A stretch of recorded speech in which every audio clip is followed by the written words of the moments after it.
모두가 기다려온 성탄절, 한 가정에는 비극의 날이 됐습니다. 어제 새벽 서울 방학동 한 아파트의 모습인데요. 3층에서 시작된 불이 위층으로 번지고 있습니다. 보시는 것처럼 불길과 연기가 치솟아 오르면서 주민들의 피해가 커졌습니다. 불이 시작된 3층에 살던 노부부는 뛰어내려 목숨을 건졌지만 바로 윗집에 살던 가족은 화마를 피하지 못했습니다. 아기를 품에 안고 뛰어내린 아빠. 이 아이를 품은 손을 끝까지 놓지 않은 채 떨어지며 끝내 숨을 거둔 건데요. 가슴 한켠이 먹먹합니다. 고인의 명복을 빌겠습니다. 네, 오늘 경찰과 소방 등 관계기관이 합동 감식에 돌입합니다. 안동준 기자가 자세히 보도합니다. 아파트 3층 베란다에서 시뻘건 불길이 솟아오릅니다. 소방대원들이 급히 호스를 들고 불이 난 아파트로 뛰어듭니다. 성탄절 새벽 서울 방학동에 있는 23층짜리 아파트에서 불이 났습니다. 불이 난 집에 사는 70대 노부부는 3층 베란다에서 뛰어내려 목숨을 건졌습니다. 하지만 불길과 연기가 치솟으면서 아파트 주민들의 피해가 커졌습니다. 아래층에서 불길이 타고 올라오자 4층에 있던 30대 남성은 갓난아이를 품에 안고 뛰어내렸습니다. 아내와 두 아이의 목숨은 지켜냈지만 머리를 다친 아빠는 끝내 숨졌습니다. 11층에 사는 또 다른 30대 남성은 불길을 피해 옥상으로 대피하다 계단에 쓰러져 병원으로 옮겨졌지만 결국 숨졌습니다. 또 연기를 피해 대피하던 주민 30여 명이 크고 작은 부상을 입어 병원으로 옮겨졌습니다. 성탄절 아침을 뒤흔든 난데없는 소식에 다른 지역에 사는 가족들도 급히 달려왔습니다. 어저께까지 멀쩡하게 쌍둥이 품에 안고 재롱 떠는 거 보고 있다가 왔는데 놀래지 않을 부모가 어디 있냐고. 소방당국은 3층에 있는 세대의 방에서 불이 시작된 것으로 보고 조사하고 있습니다. 장소나 원인은 파악을 해봐야 되겠지만 현재까지는 베란다가 접혀 있는 아마 방으로 지금 알고 있는데요. 네. 경찰은 일단 방화 등 범죄 혐의점은 없는 것으로 보고 합동 감식을 통해 화재 원인을 조사하고 있습니다. 크리스마스 이브였던 24일 세종시의 한 목욕탕에서는 70대 여성 3명이 숨지는 비극적인 일이 있었습니다. 여기저기 쑤시는 몸을 풀기 위해서 많은 분들이 이용하던 곳이었다고 하는데요. 탕 안에 발을 담그던 순간 사고가 났다고 합니다. 의문점은 여전합니다. 지난 6월 전기 점검에서는 적합평가를 받은 걸로 알려졌는데요. 어디에서 어떻게 흘러간 건지 아직도 오리무중입니다. 네, 그 원인을 밝히기 위해서 오늘 2차 합동 감식이 진행됩니다. 전기 공급 시설도 살피고 또 사망 원인을 밝히기 위해서 부검도 할 것으로 전해졌습니다. 네, 이번 사건을 보면서 불안감을 느끼신 분들이 많을 것 같습니다. 부디 제대로 된 조사와 점검을 통해서 이런 일이 반복되지 않기를 바랍니다. 12.12 군사 쿠데타를 다룬 영화 서울의 봄이 관객 수 1,000만 명을 돌파한 데 이어서 올해 최고의 흥행작에 등극했습니다.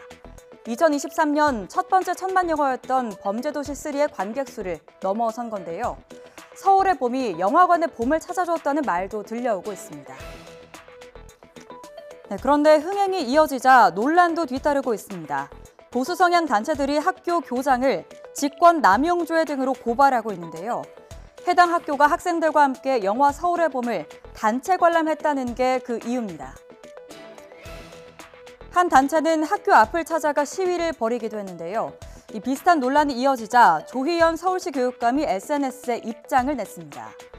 보수단체들은 이런 행위들이 새로운 교권 침해라면서 영화 단체 관람은 교원이 자율적으로 행사할 수 있다고 강조했습니다. 조 교육감은 역사적 사건조차 학교에서 다루지 않는다면 그것이 오히려 공교육의 책임 회피라고도 지적했습니다.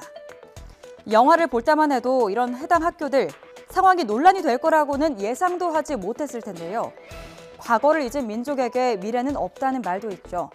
불편할 수 있지만 학생들도 과거를 판단할 기회를 줘야 하지 않을까요?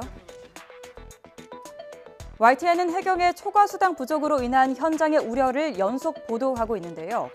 초과수당을 주지 않으려고 함정 운항을 절반으로 줄이는 등 치안 공백이 불가피하다는 지적이 이어져 왔습니다. 이에 대해서 해경은 이렇게 반박했습니다. 함정의 운항 축소는 초과 근무수당 부족 때문이 아니라 중국 어선이 적게 출몰하는 휴어기 때문이라고 하는데요. 과연 사실일까요? 우종은 기자가 취재했습니다.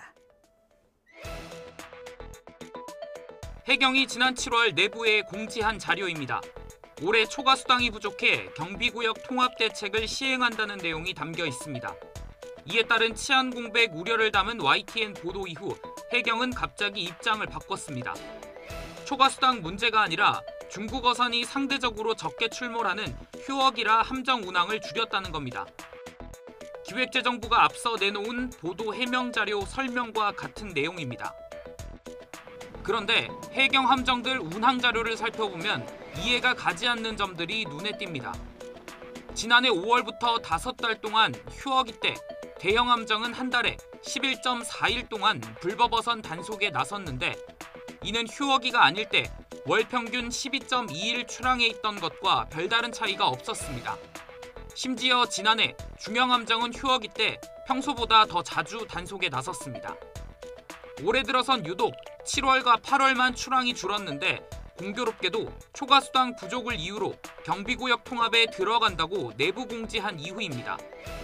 이에 대해 해경 관계자는 경비구역 통합은 휴어기 때 수시로 실시하고 있고 지난해 휴어기 땐 유난히 비상출동이 많았다고 해명했습니다.